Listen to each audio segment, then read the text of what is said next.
What's up, you beauties? Welcome to High and Wide Hockey YouTube channel, episode 18 of season 7. I'm your host, Jim Icavone, joined as always by Jack Smith. And if you're catching us live on YouTube, make sure to smash the subscribe button, hit the alert so you never miss a show. For all the podcast listeners out there, don't forget to subscribe on Apple Podcasts or Spotify so you're first in line when the newest episodes drop. And if you guys happen to be watching us live on Facebook or Twitter, do us a favor. Thank you for watching over there, but head over to YouTube. Make sure you subscribe and do us that favor. So before we dive in, the Flyers are on the road. They were home for 4 straight.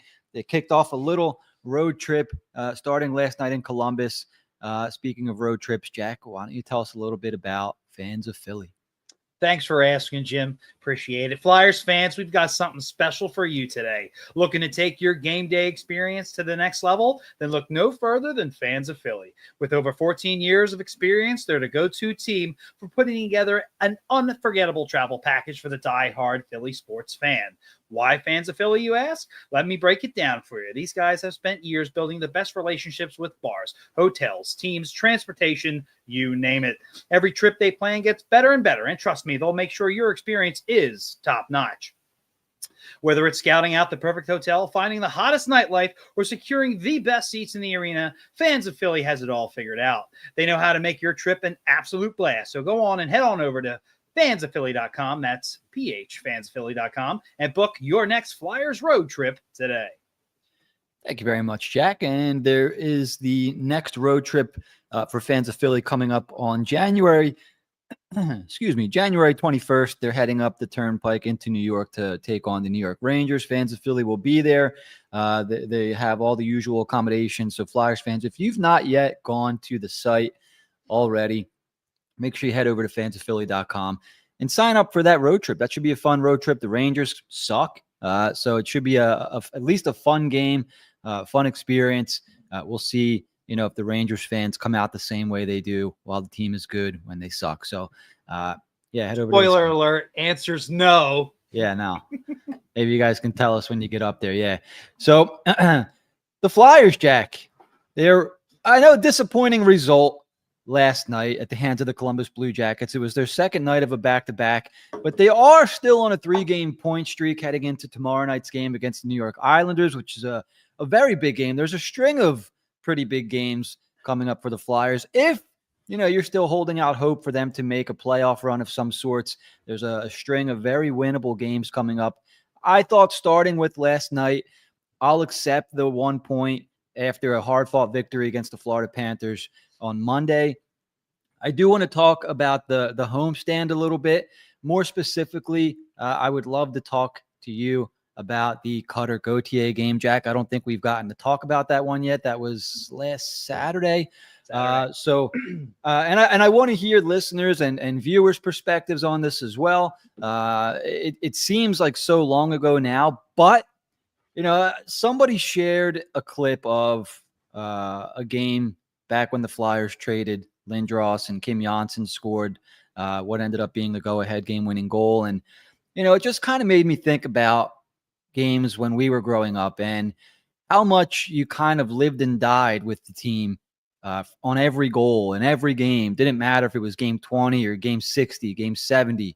It just felt like every game was a big game. And I know things are different now with the NHL, and the league has changed a lot, and maybe some of the emotion is lacking, and the physicality taking the physicality out might do that. And I'm curious to hear from listeners, viewers, why they think. But I want to ask you, Jack, Saturday really reminded me of the way things used to be with the Flyers, and not even in the context of, the team hasn't been good for 10 years, but it just brought back this was a regular season game, and it could have been a playoff game for all I knew. I was in the house for that game. The crowd was maybe as loud as I've ever heard it. It was like a party Saturday night, and it was a party for one player, and that was Cutter Gauthier. Jack, what did you think about that experience? And, do you still feel the same with this team, that every game kind of, you're into every game the same way you were kind of growing up? Or is it just me? And maybe I'm being nostalgic in that sense. Well, I mean, we do a podcast, so obviously I'm into every game. When things were down, it would be on. It's hard. but you still get infuriatingly angry when they were at their worst. And I would like have the game on and they'd be winning and they give up the lead. You can't help but get angry. And it makes no sense. They're like one of the worst teams in the league. Doesn't make any sense. So we know that what happened to Cutter and the Ducks is always within the Philly sports fan. And it's all four sports. You know how it is. And it's no different for the Flyers game. And all these people have all the horrible stories about how they are from another team and they came to our stadium. And if they started shit, it probably got pretty rough for them. But just being there in the other team's jersey, it can get pretty bad. But when a player, particularly a player who has proved nothing, won't tell his side of the story I don't know the reason. Is this the higher moral ground? Because that makes zero sense to me. If it were me and there was an issue that something like this happened, I would, of course, tell why I chose what I chose. The only reason you would not tell why is if it makes you look bad. So it's easier to say, I'll just keep it to myself. Because he did say something, I just wish the fans knew the truth. What's stopping you? What's holding you back? Is it did you sign what is that, an NDA or something? What's the truth, damn it? From Rocky? Yeah, well, I'm just saying, the Flyers said their piece. Why can't you say yours? What's holding you back? Are you real? You're the higher moral ground? What? If it's you're telling the truth and you're going to look like a piece of shit that you already are. I love that they called him out. I love that he had the game circled on his calendar and that's the performance he turned in. That is great. Screw this guy, man. I even heard that his mom was at the game.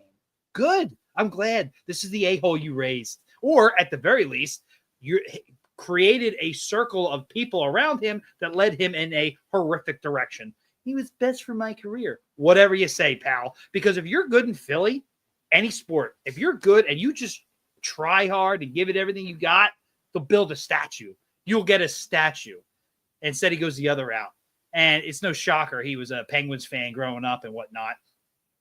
Certainly acts like it. So he got everything he deserved and more. The game itself, Drysdale scores, Michkov scores, Tippett, I believe Tippett scored. I can't remember everybody who scored off the top of my head. I think Konechny had 4 assists. It was an absolute beatdown. And this is after they had a clunker against Dallas, losing 4-1, never were in the game. And I think they carried that momentum over and beat Florida in a great comeback game, down 2-0 in the first period. Noah Cates' show, his 2 big goals that tie it at 2-2, and then they take the lead 4-3. Goaltending's picked it up a notch. Yes, they didn't beat Columbus, but Columbus is playing a lot better. They get a point out of that game. Really can't complain how this week is gone. They really are every 10 games a different team, it feels like. I will say that. There's no sustained stretches. But as far as that game on its own, and I think the only issues I had with that game were from 2 different entities, and they're both considered the front office. First, I heard that they were taking signs away. Can you confirm or deny that, Jim? Certain signs, because I saw some signs, so they didn't take them all away. Yeah, so they did, and from what I heard, so you remember last year when they made the trade, and Danny Briere, everybody was taking shots in the Flyers organization. You remember they were all taking shots that night, right? It was like a big, FU Cutter party, and it's a little bizarre when you go back and think about it, isn't it? They did go over the top with that, which I get, right? Because they want to establish culture, and you're not going to do this to us. You're not going to do this to us, kind of thing, and yada yada. So I understood where they were coming from, but if I'm being unbiased, when I look back, it was weird what they were doing, and it was a little bit uncalled for, a little unprofessional. I think that's just my opinion. So what I heard was the NHL. Or somebody in the NHL, kind of whispered to the Flyers, hey, keep things under wraps here. Don't let things, too out of control. I'm going to assume bullshit. I believe you. But I'm going to assume they didn't want anything crazy on TV. Let the fans go crazy and represent themselves. Let them have fun. But I think they wanted it kept, I don't know, PG-13 or something. I'm not sure what taking signs would do, really, to tell you the truth. Well, there were signs. So there must have been no F word, no C word, no slurs of any kind. I get that. But that better have been what it is. And yes, Kenny, that is true for me. But like, and I understand they were a little bit unprofessional last year. Mm-hmm. Uncalled for. That's maybe. I mean, you had like the boss, not even like the coach or the GM or the players. Like Dan Hilferty was on not Crossing Broad, Snow the goalie. You know, if you don't want to play here, we don't want them, and that's fine. Like I appreciate all that as fans appreciate that, but you're looking for around the league season, and you're like, I don't know, that's not the classiest move there. You're not exactly taking the high road here, you know. Yeah, and I get that point. But to me, the situation is so, and I can see them feeling that way, and the league feeling that way, and certain people feeling that way. But for me, it's so just ridiculous what this guy did that I don't care. Sure. Like there's nothing. You think a woman scorn is bad? How about a Flyers fan? Scorn Flyers fan. Guy never played an NHL game in his life, pulling this shit. Had he come out and gave his side of the story, then he's got a leg to stand on. But he won't do that for pretty obvious reasons. And hey, maybe one day I eat crow. Maybe it comes out that he's got a very ill. I don't know, because he's in Anaheim of all places. So I really don't know. So, but until that happens, like the Flyers just went through like 10 horrible years, like the worst in franchise history. And your number 2 prospect, and there's iffiness with the number 1 at the time. Michkov fell to 7 because of the Russian factor, which obviously isn't a factor anymore at this time. But there was some worry there. So your next best asset is Gauthier, and he's out. And it's like, you got to look at your fans and be like, look, we understand that we are the new regime and we're going to change things. And one of the first things that happens besides trading Provorov, you lose Carter Hart for nothing.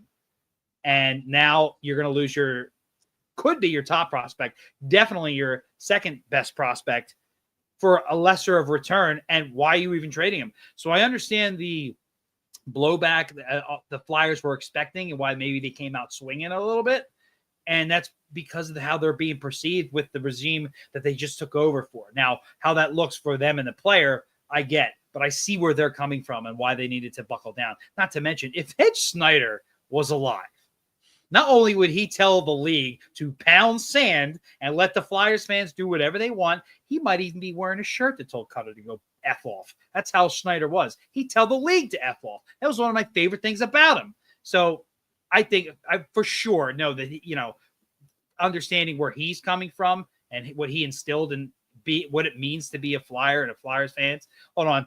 We got to kick this guy out. Pap Schmears, you're gone. You're out of here. I'm offended by that. I'm totally offended by that.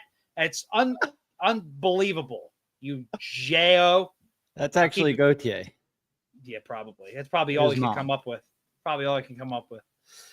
So anyway, yeah. So I went on a little bit of a rant there. You know how I feel. You know how I feel about Gauthier. Everything you said is completely valid, and I understand I'm coming from a point of like irrationalness. Well, the last 10 years have been completely irrational for me. So that's where it's coming from. And if you say F you to a team and don't say why, what do you expect? And I think we saw on Saturday exactly what happens when you mess around, you find out. And talk about a player shrinking in the moment. Oh, my goodness. That was the pathetic display. And the NHL clearly has Anaheim's and Gauthier's back, because when he scores 2 goals against Montreal the next game, maybe even the next night, including the overtime winner, that's all over the NHL network. Well, look at Gauthier now. He scored a goal. He scored 2 goals. It won the game. I'm like, they're holding his hand. It is ridiculous. I don't care what he did. When it mattered most, he shrunk into a little itty bitty nub. And you saw the play behind the net. He didn't want to get into any scuffles, nothing like that. He's getting pulled in by Hathaway. Konechny's telling him, I will fight you. And he's just like, reasons. Like, I'm so glad this piece of shit does not play for our organization. Love that Drysdale scored. Drysdale's picking it up, man. He's picking it up. I'm going to keep it going, baby. We're going to look even better after this. At the end of the day, Flyers made out. Screw that guy. Yeah. And thank you, Grant. Exactly. Yep. We all know it. That's why he won't say it. Why else would he not say it? Sorry. Yeah. So that game couldn't have gone really any better, from how they were kind of, and I don't want to say they were going after Gauthier, but when They had their opportunities. They took their shots. They won 6-0. Michkov scores. Urson shutout. Drysdale 2 assists, scores against his former team. Tortorella's flipping out about something during the game, and I want to get to his comments after the game as well. But that game really couldn't have been any more perfect. The crowd was into it, all kinds of chants going on. Playoff atmosphere. They were partying afterwards. Phenomenal game. I mean, I usually get to these games 2 hours early. I usually get there around 5 for a 7 o'clock game. Parking lot was filled. It looked like it should have just before games usually. It was everything that I think I expected and more, because let's be real. Like, we all had that game circled on our calendar. It was a game that we were looking forward to. It's a unique game, more so than, let's say, like a Tuesday night game against Columbus, like big deal, right? How many games do we really circle on, an NHL calendar? It really, it's not a big deal, but this game, everybody knew when it was a Saturday night game against the Anaheim Ducks in early January against Cutter Gauthier. And the Flyers did everything that we wanted in that game. They could not have played better from start to finish. I was hoping that some of these guys would carry this over into the game against Florida. And, I know that Florida is a better team by a lot than Anaheim. Anaheim sort of looked out of sorts. The first period of the Florida game, the Flyers I don't know what they were doing. I think Torts even said the same thing. I don't know what the hell kind of effort that was, but I know that Florida's a better team, but the Flyers weren't as bad as they played in that first period. And it didn't help that Urson was giving up a crappy goal. And Drysdale made a crazy cross ice pass across the blue line on the power play. Florida ends up scoring shorthanded. But we heard during the first intermission, the Flyers were holding themselves accountable. The players were, having talks with each other in the locker room. And they came out, and since going down 0-2, they outscored Florida 4-1, the Stanley Cup champs. They avoided the season sweep and pull out a 4-3 victory. Noah Cates, Jack, 2 goals in that game. He's the cover of our show tonight. He's got 8 goals, 7 assists in his last 20 games played. That's about 15 points, if my math is correct. Noah Cates, the emergence of Noah Cates. Is he for real, do you think? 38 points 2 years ago, was hurt obviously a lot of last year, so we didn't get to see the same offense. Torts seems to think there's some unlocked offensive potential there. Is Noah Cates proving Tortorella right? After seeing that go-ahead goal, absolutely. That was a beaut for sure. I mean, like you said, they, first off, holding themselves accountable. We asked the previous team to hold themselves accountable, and that was like an inside joke. Like, that never happened. They'd have a team meeting. They go out and lose 7-0. They have one period and they come back and take the game over and win the game against the defending Cup champs. And let's not kid ourselves. Like, Sam Reinhart was on. He looked great in that game, and he was the kind of guy who's going to hurt you.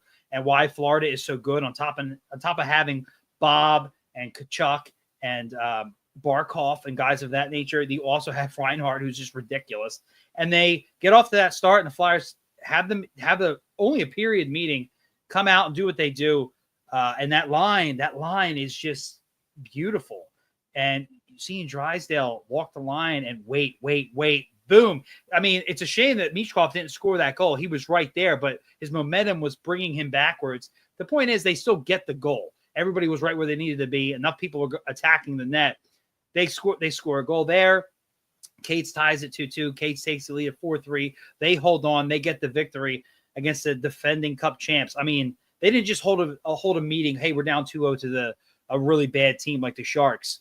It's just with this defending Cup champs they did this to, and they come out and do that. Like, that's the kind of stuff you want to see. That's team building right there.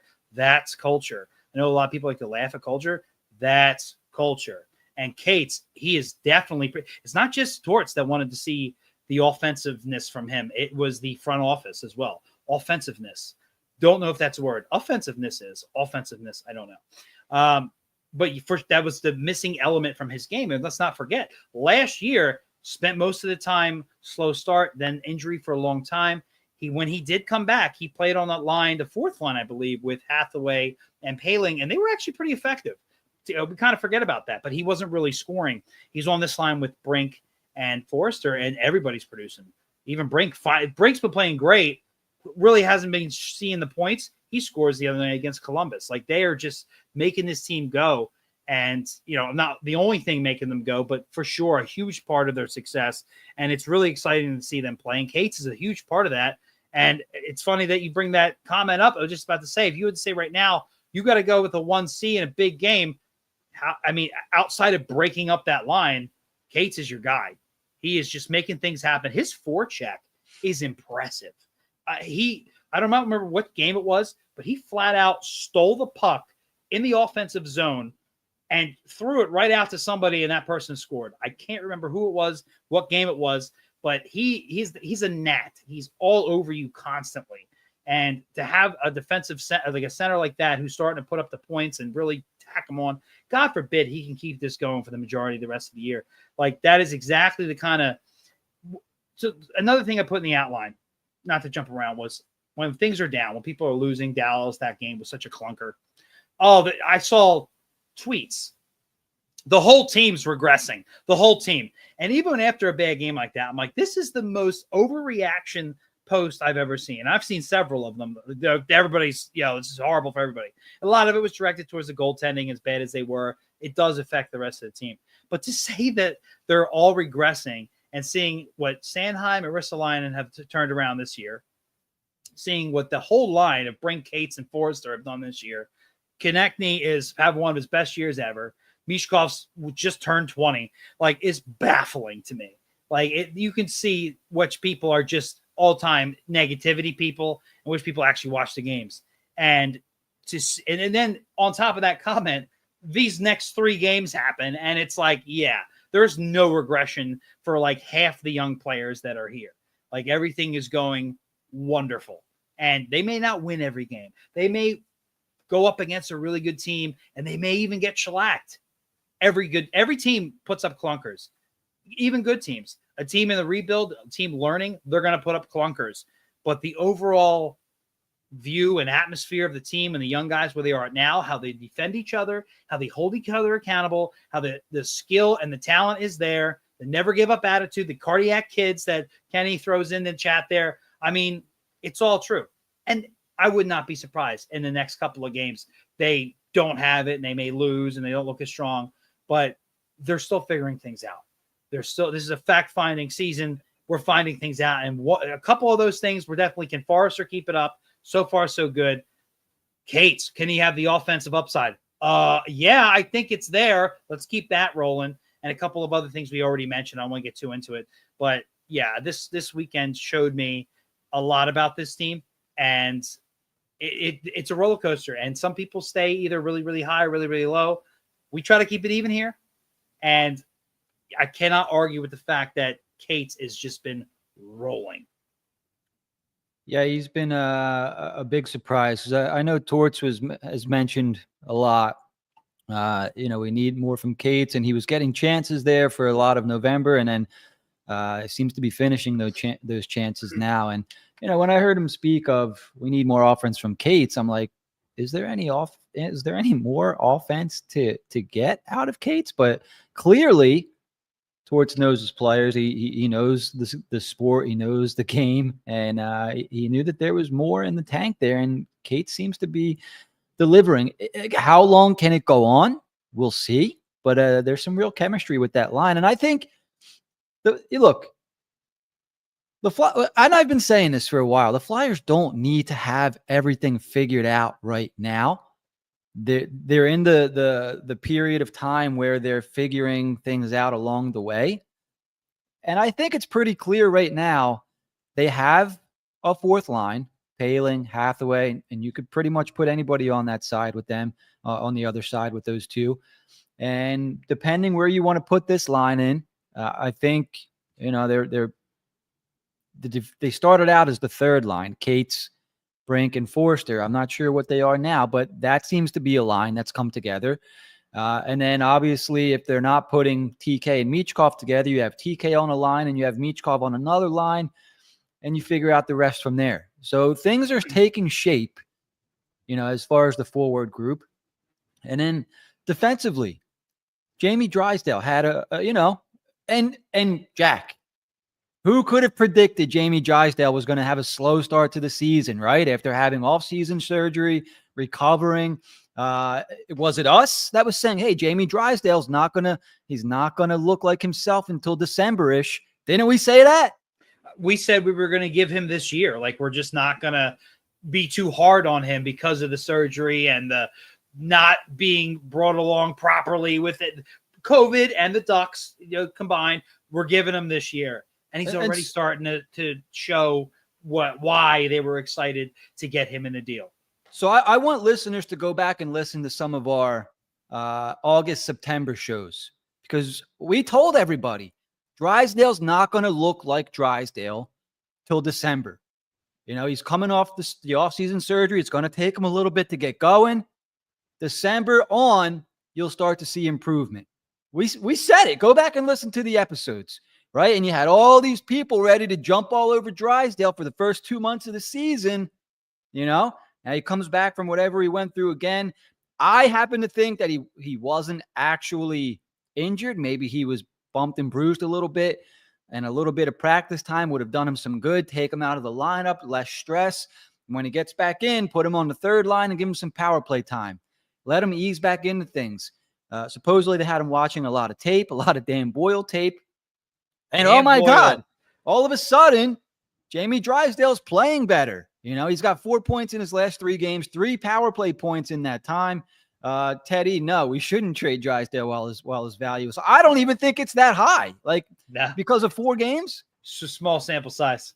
Yeah. But I hope we see more of the Drysdale that we saw against Anaheim going forward. About Dan Boyle's tape?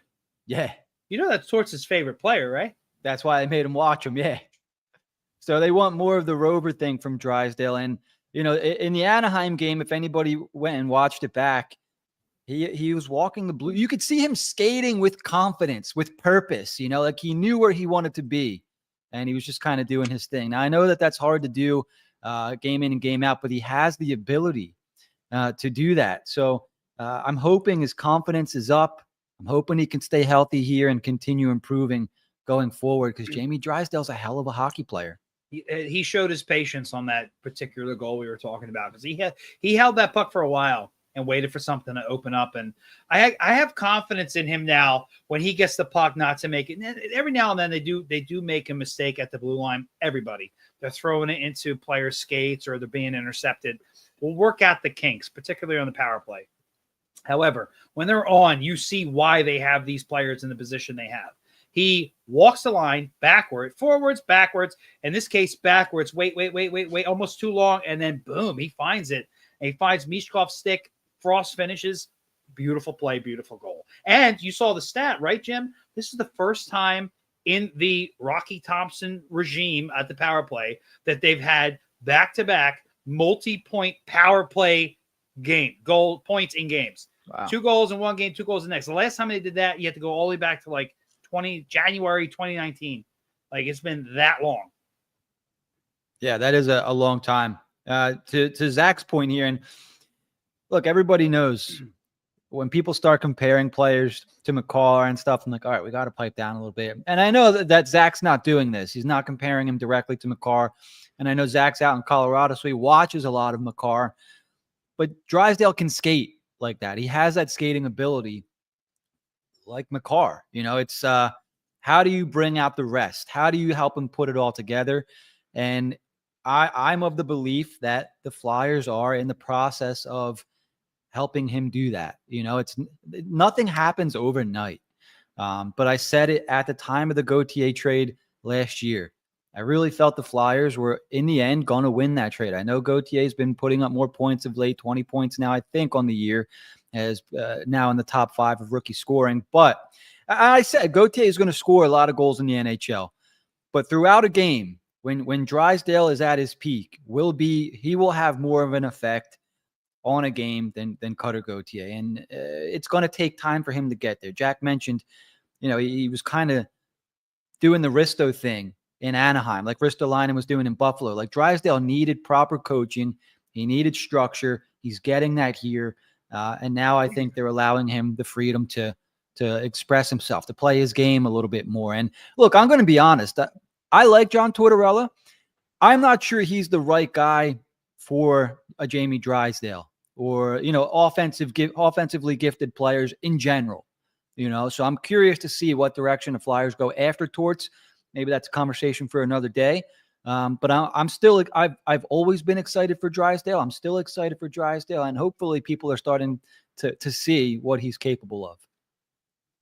I mean, you see why he went 6th overall. Was it the 2020 draft? I think it was 2020. I think it was, pretty sure it was 2020. Yeah. You see that the comparison to Makar is more like, you see why he was such a highly touted prospect, especially when you talk about offensively. And that's exactly what he's starting to show and starting to gleam through a little bit. It's not quite there yet. There are still definitely mistakes he makes. And I think throughout his career, there's going to be certain things we have to deal with. However, if we see more of this guy who takes control and takes over, and Jim, when we talked about the power play, my thing was, look, you got 5-on-4, you need to improve just from that alone. Then I threw in the Michkov thing. Here, got this guy, and you're up a man. You should improve. And they started to. But your thing where you really made 2 points. Net front presence, which is still kind of working on. They kind of move people in, but mainly was that power play quarterback, which is why they brought Drysdale in.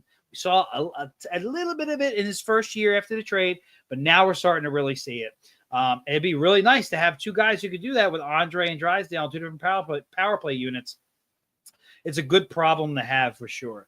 And it's I like that by Teddy E, because I got into it with somebody about Nolan Patrick recently. Did you really? Well, okay. I actually have the tweet up. Sorry to go off the rails a little bit here. Yeah, it's but our good friend Dan Knightley put a post up. I think it might have been around the first time we played Columbus, and he said, this is back in December 21st. He's like, I keep forgetting Provorov exists. What a fall from grace. So my response was, and this is a personal opinion, okay? Okay. Biggest disappointment I think I've ever witnessed from a draft perspective, in my opinion. Yes, there's Patrick, but I really thought Provorov was going to be a perennial Norris guy, and he turned out to be a selfish, arrogant prick who will never come anywhere near how good he should have been and should have been. And you saw that when we played Columbus, who was a defenseman racking up points, and it's Rowinski, drafted after Provorov in the same draft. So, and then some guy came back at me. It's like, oh, it's 100% Patrick because he was the number 2 overall pick. I'm like, yeah, okay. I'm not going to go just by draft position. Patrick never showed anything at the NHL level where Provorov did. So that's all I have to say on that. We got into it a little bit, and I kind of had to let the 12-year-old talk to himself after that. I was done. A little off topic, Jim. I lost my train of thought. I did see this question, though. We have been talking about this. This is from Dan. I hear a lot of people talking about trading Risto. I hope to God that's not happening. How do you feel about that? I'll ask you, Jim, but I'll go, but real quick, because you know how I feel. I would trade Risto for the right price. The right price is a first-round pick. It's the money. He doesn't line up with our rebuild, retool, whatever you want to call it. It's definitely a rebuild. But also, I will add, and I never thought I'd say this, I will miss Risto once they trade him. I do love what he brings to the team now that things have suddenly worked out, but just age-wise, contract-wise, it doesn't make sense. Jim, your thoughts? Yeah, so I'm a Ristolainen fan, I think. So here's my thing, right? I want to bring up real quick what they gave up to get him. I know it was a first-round pick. Was it a prospect too, or just picks here? No, it was like I think it was a first and a second, and Haig. First, a second, and Robert Haig. I don't know if the first and second were the same draft, but the first was like the 13th pick. Okay. And I think it was a second, but I think it was the following year, and then Robert Haig. All right. So, all right, let's say that's it. I'm at the point where they need to get that back, or potentially more, because why not? Look at it like this, right? Is Ristolainen more valuable to a playoff team now, or when the Flyers acquired him, do you think? Definitely now. Right? And there was teams in on Risto then Yeah. who would they were. So as Fletcher said, he made the best offer, which tells you at the time teams valued him less because he was more known for like a somewhat power play point producer, but his defense was meh. Maybe he wasn't really throwing his body around. Things weren't really working out based on where he was drafted. So we acquired him. We paid a lot more than anybody else. And now they're like, he's been molded into the player you hope he could be. Yeah. The literal only thing missing is a literal playoff appearance. That's it. So if you're a playoff team, and you're like, just from a playoff team perspective, if you need that grittiness, if you're going to be in those 7-game series, if you see yourself going past 7 games, and it screams Toronto. In my opinion, it screams. This is a team that they made it past the first round one time, and I think the city was in flames of happiness. So they need to get gritty. They need to get tough. They need to get these kind of players. I think multiple teams should be in on him. And come trade deadline, teams get a little bit silly. We've seen some trades go down for some players that you're just baffled by how much the other team gave up. He's got term, which in my opinion should help. My opinion, at first I thought it was a detriment. Now I think it's a good thing to have a guy, you know who he is. He knows who he is. He's going to give you that grittiness. He's talented. I trust him with the puck. When he has the puck, I don't get nervous or anything. He typically makes the right play. He'll get in on the forecheck. He'll win board battles. He does everything except for McCarr shit because he's not that type of defenseman. But he's everything else you ask for. So if you're a team who needs he checks so many boxes outside of never playing in the playoffs. I don't know how you can't look at that, especially all the old hockey heads. The what they call them, the coaches, the boys club or whatever, the old boys club. This is their kind of player. It's reminiscent of old times. He does a whole lot for you. He doesn't do everything, but he does a lot for you. And if you can, with the cap going up, manage some things around and fit his contract in for the next, 2 years, maybe 3? It's really not that bad. They should be lining up for him.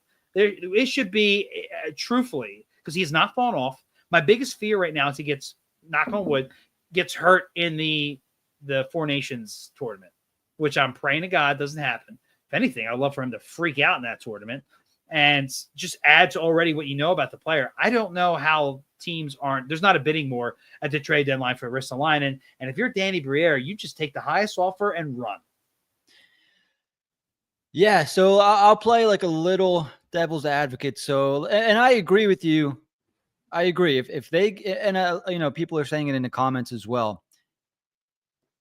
The Flyers aren't, I think, in a position to where they need to move guys.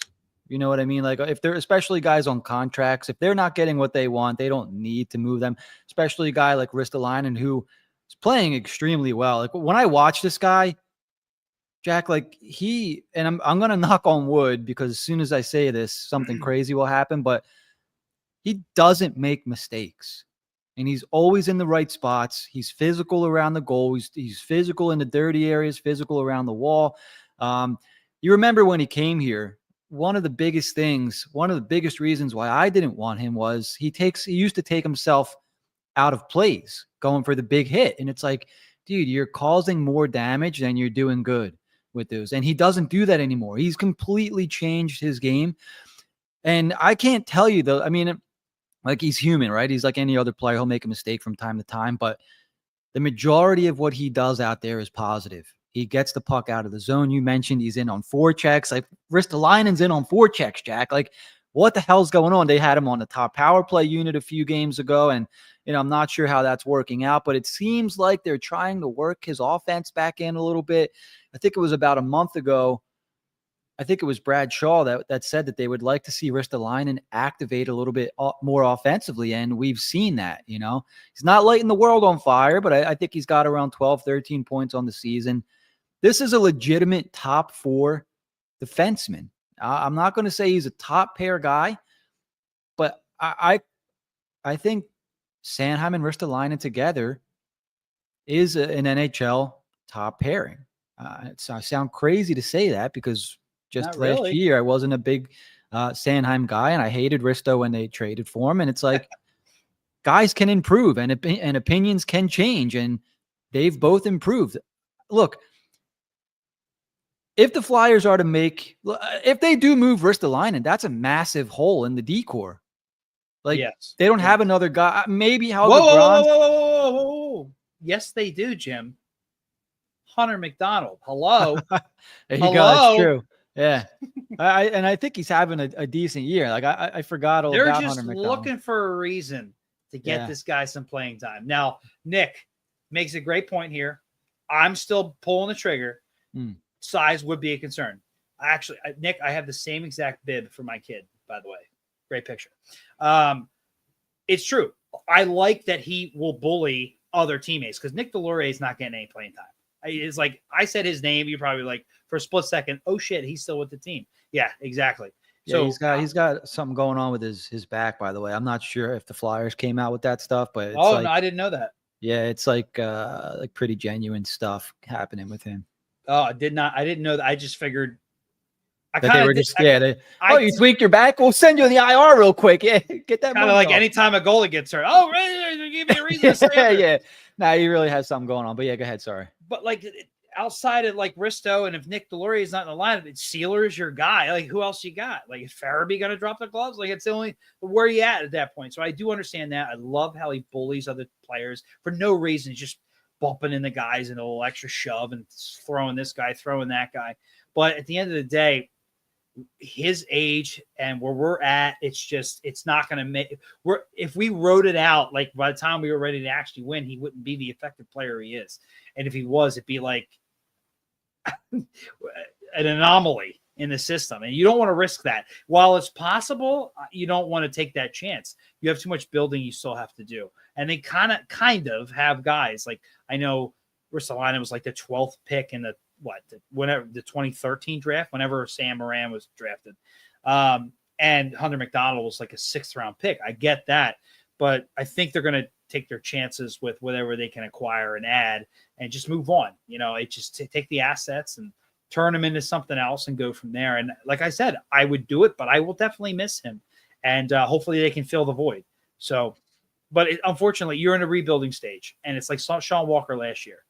You got to do it. This is where we're at. You got to do it. And their record isn't nowhere near what it was at this point last year. So it just, you're going against everything you told your fans and you're trying to be transparent. If you don't enter, and you're going to be getting offers, there's no chance in hell you're not getting offers. And this is a good point. I mean, look, you move on from Risto, and I don't think they planned it this way because Risto's really surprised us. But you still do have Sealer signed for a couple more years. You have other guys.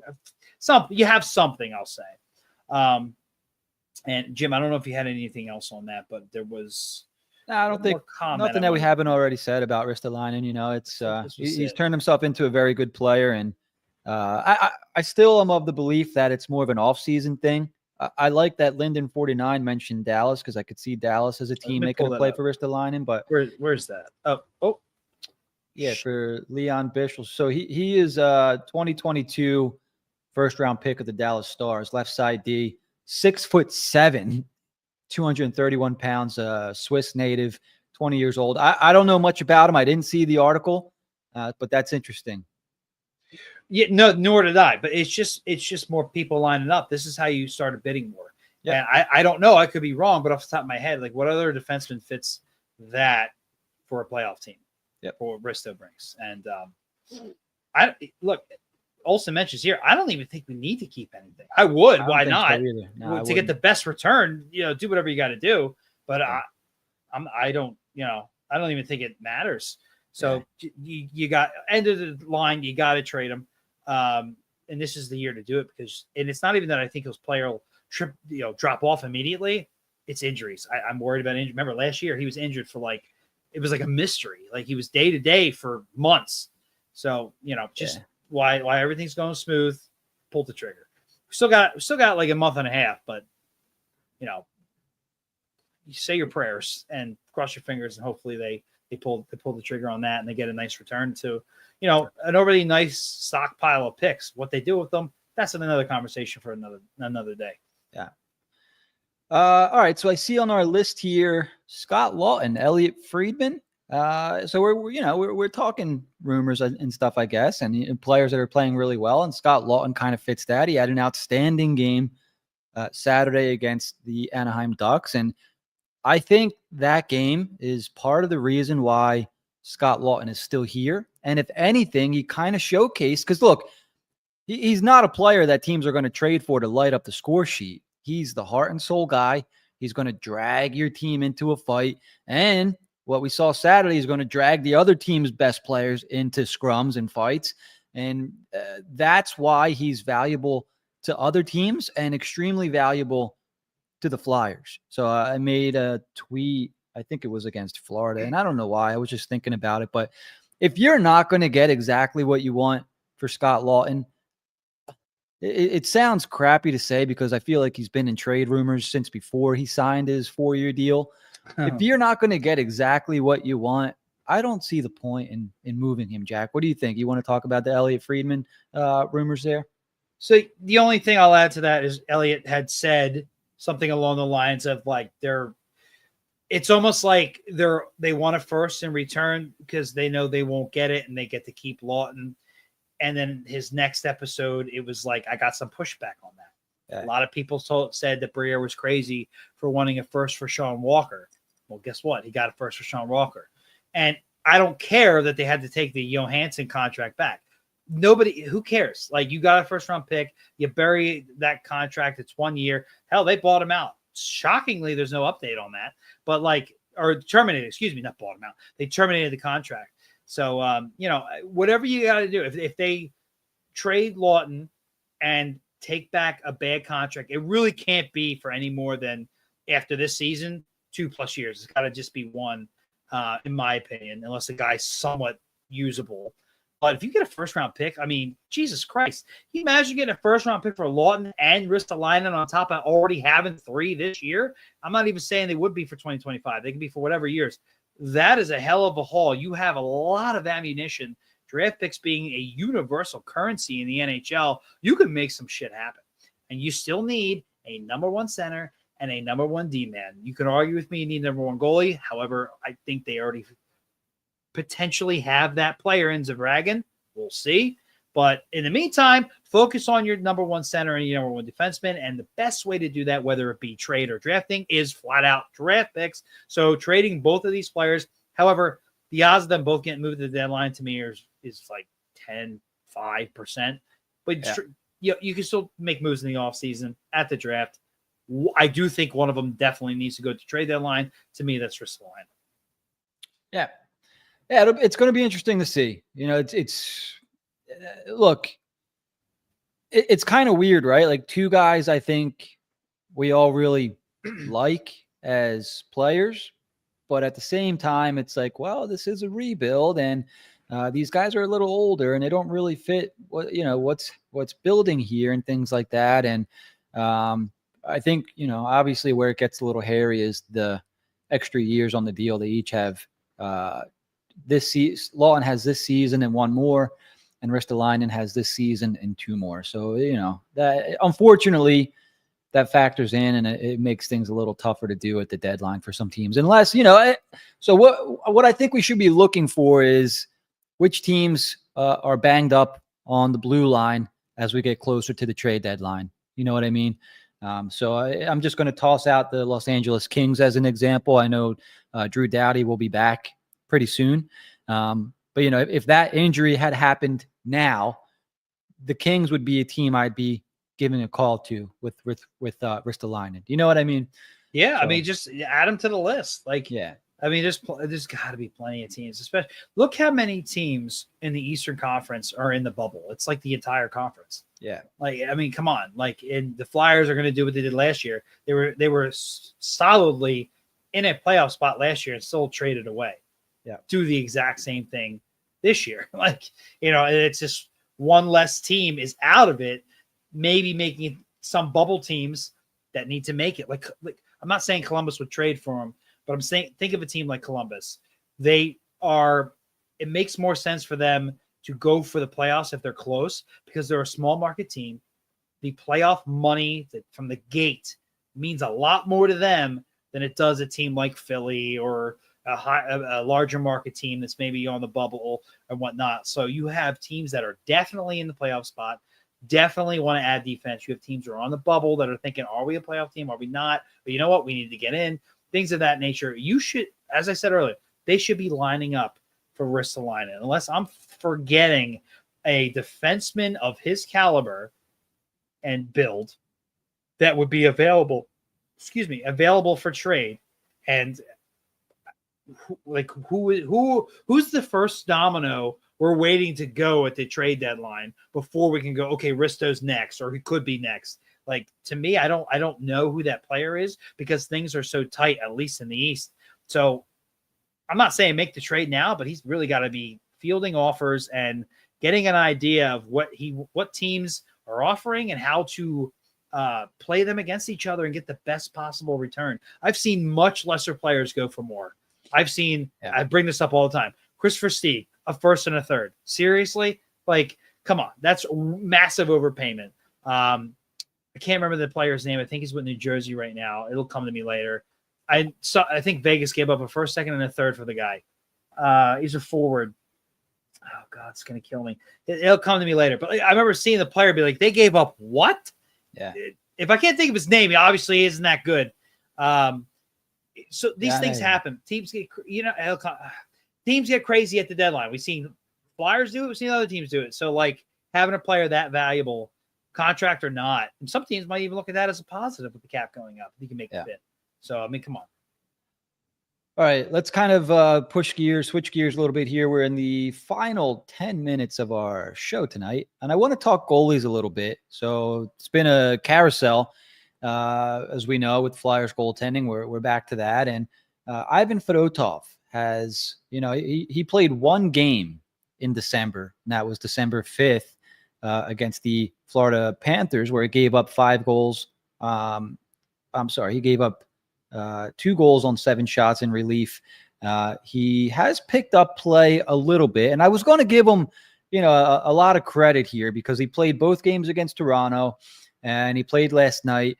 The only game where he had over 900 save percentage was against Columbus. As we know, they lost in the shootout. These were all losses, by the way, all 3-2 losses. He lost to Toronto in regulation, 824 save percentage, and then he lost in overtime against the Maple Leafs in Toronto, 880 save percentage. So while an 886 save percentage during those 3 games is nothing to write home about, he has at least been keeping the Flyers in games, giving them a shot to win.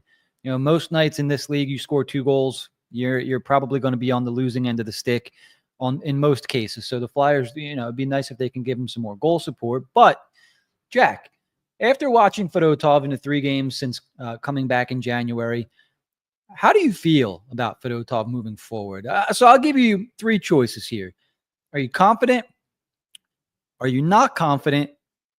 Or are you in the middle where you still have to see more from him? And I'll, he's gotten into 13 games. He started 13 games this year. He's 4-5-3 with 3.26 goals against average, 879 save percentage. I believe that's second among Flyers goaltenders. Let me just make sure for you. That save percentage is second. Sam Ersson, who has an 887. Flyers have the worst save percentage in the NHL, by the way. But go ahead, Jack. What are your thoughts on Fedotov? Yes, they do. Can I wedge myself in between confident and needs to see more, or in the middle, because it's not enough sample size, but I definitely feel a lot better about him. I would expect and prefer to see him before Kolosov at this point with a lot of these games coming up. They're going to be something crazy, like 15 and 20 days or something crazy like that. Like, yeah. I'm expecting, outside of a bad clunker, I'm expecting to see Fedotov at this point. And Kolosov, he should have been in the AHL months ago. That's a whole different conversation. But he looked good against Toronto. Toronto's a good team. He looked good against Columbus. Yeah, he was. It was Rowinski on one was a breakaway, right? It was a breakaway, and I think it was a power play goal. Like you're in, and then he stopped them in overtime. I'm not going to kill them for the shootout because they clearly identified his 5-hole, and there were 2 nasty moves, especially that last one. I think it was Marchenko. totally just undressed him. But like for what he was and what he is now, and some of the freaking 10 bell saves he was making at his size, like he's been very impressive. I don't know where it came from with all the sitting he's done, so I'll give him credit for that as well. I'm not going to say confident because I need to see more games, but I think the team is starting to play more confident in front of him, and that's why these games are a lot tighter. And yeah, he's definitely the backup option at this point. And I'm looking forward to seeing him play again and see if he can keep it rolling.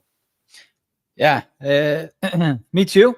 The situation, I think now, they are still keeping 3 guys around. We've talked about potentially why in the past, but it's very clear to me now that Kolosov belongs in the AHL. Flat out, that's the reason Emil Andre is not on the team right now. It's the reason why Anthony Richard, who was almost a point per game player, is not getting a shot. It's clogging up a roster spot, because they can't send Kolosov down to the AHL for whatever reason. It's a little annoying. The more I see him play, the more annoyed I get, because he just shows that he's not ready for the NHL. And it seems like everybody understands that except for Alexei Kolosov, which is frustrating, If there was ever a guy who needed to go to the AHL, and it'd be for his own benefit, and it irks me with Cutter too. And here we go, letting the player run management, and I can't stand that. I think you need to put your foot down. I think you need to say, look, and you could try to frame it so it's not like messed up. It's like we're gonna have some time off coming up. We're gonna ride, Erson and Coles and Fedotov. And look, Erson's had injury histories. You're gonna be back up here. Like, we want to get you some playing time at this point. Yeah. Go play, come back. And if he calls your bluff, then screw him. Let him go. Like, what is he going to do? Join a Russian team more than midseason? I think their season ends in like end of March. Like, let him go. He's going to play 4 games over there in Minsk. And then you can't let somebody run your organization for you. I get it. He's a prospect. But at the same time, a guy like Andre is like, dude, seriously, I was playing better than he was. I know it's 2 different positions, but and I'm down here. I took it like a man. Why we got to bend over for this guy? I cannot stand that. Just be prepared to lose the prospect, because it's, first off, it's goaltending. I understand it's a prospect. It's goaltending. But at some point, you're running the show. You're the boss. He needs to go to the AHL. It is apparent.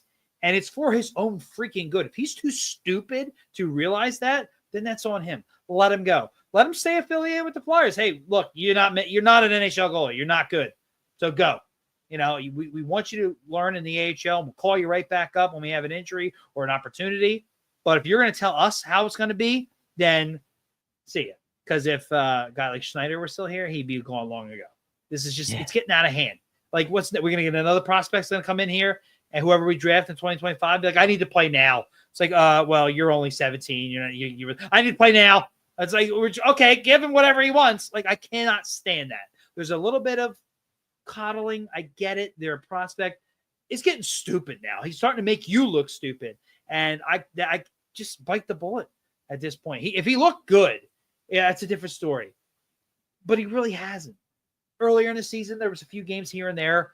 He's prone to way too many softies. He's got to clean that shit up. You don't do that at the NHL level.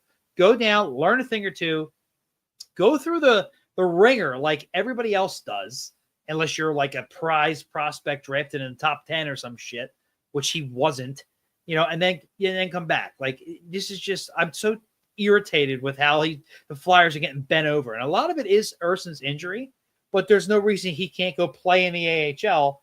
And then if something happens, he comes right back up. And if he has a brain in his head, he knows it's probably going to be pretty soon. Right. Yeah, that's for sure. Somebody mentioned the Phantoms are playing tonight. They're winning 3-2 on the NHL Network. Cal Peterson is in goal. He currently has 20 stops on 22 shots. Alexei Gendron has 2 assists. Helge Grans has a goal. Rodrigo Abels has a goal.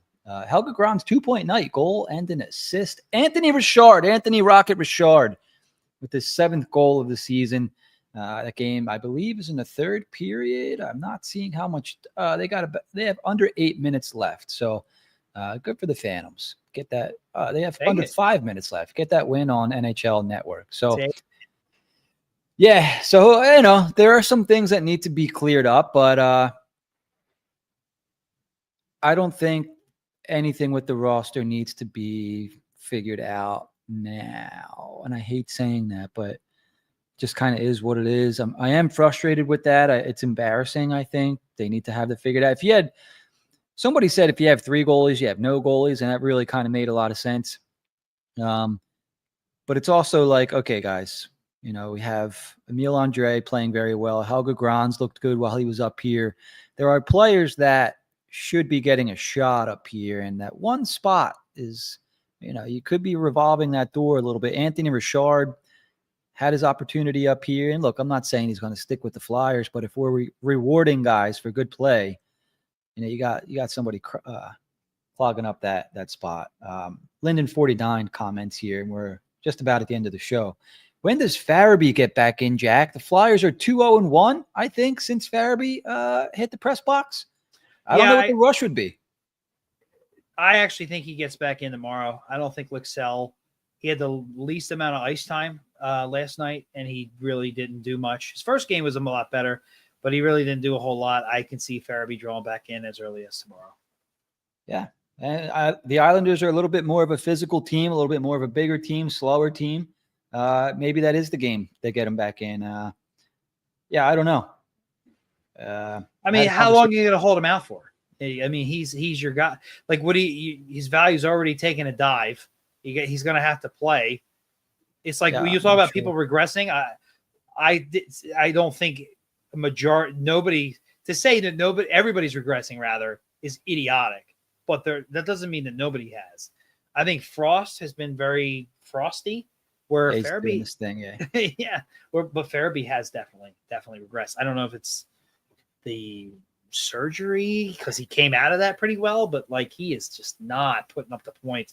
Like it's tough. So I'm thinking they got to get it back in at some point. Now would be the time because technically they did lose, and Lixell didn't. He played the least amount of ice time, and he didn't do anything impressive. So you might as well draw him back in now. Yeah, we'll see. So I mentioned the Flyers play tomorrow night against the New York Islanders. It's a big game. Like, we're at that point in the year, and the Eastern Conference is so tight that this is a big game. And then they go on to play the New Jersey Devils on Saturday at 12:30. That should be a good game, a nice afternoon Saturday game. It's also a big game. Let's get the Flyers schedule up here real quick for the next week. So 2 Metro Division games to close out this week. Give me 1 second, and I'll have next week's schedule up here. Here we go. All right. So a 4-game week. They're already 1-0-1. They have the Islanders Thursday, Devils Saturday, and then 3 more very winnable games. Next week, they have the Red Wings, Rangers, and Islanders. The Rangers game is the Fans of Philly game, so make sure you guys circle that. That's a Thursday night, the 23rd. And then they play the Devils 3 times this month, Jack. And I know the Devils are second in the Metro. This is a big rest of the month. They have the Devils 3 times. They have the Islanders twice. I'm sorry, the Islanders 3 times. So the Devils and Islanders 3 times this month. A lot of Metro matchups here. Yeah, they have a chance to really improve their record and gain some ground there. They have the Red Wings and the Rangers kind of sandwiched in between New Jersey and the Islanders. So, we'll see. They play New Jersey pretty well. If I remember correctly, they have some good games against the Islanders as well. And we'll see how they finish out the month of January. I think things kind of slow down a little in February, so hopefully they can put the pedal to the metal for the rest of this month. And I think this month very well could shape what the Flyers do for the rest of the year. Where if they end up going on a bit of a losing streak here, February is kind of tough, where they take on teams like the Avalanche, Utah, the first place Washington Capitals, the always tough Pittsburgh Penguins, the Oilers, things like that. So it gets a little tougher in February, where the games are spaced out a little bit more as well. They have an opportunity here in January, in my opinion, to really make up some ground and kind of dictate what the rest of the regular season looks like. Absolutely. Penguins just sent down Jari. Did you see that? I did. Interesting. Wow. Maybe What a they need a change. goalie.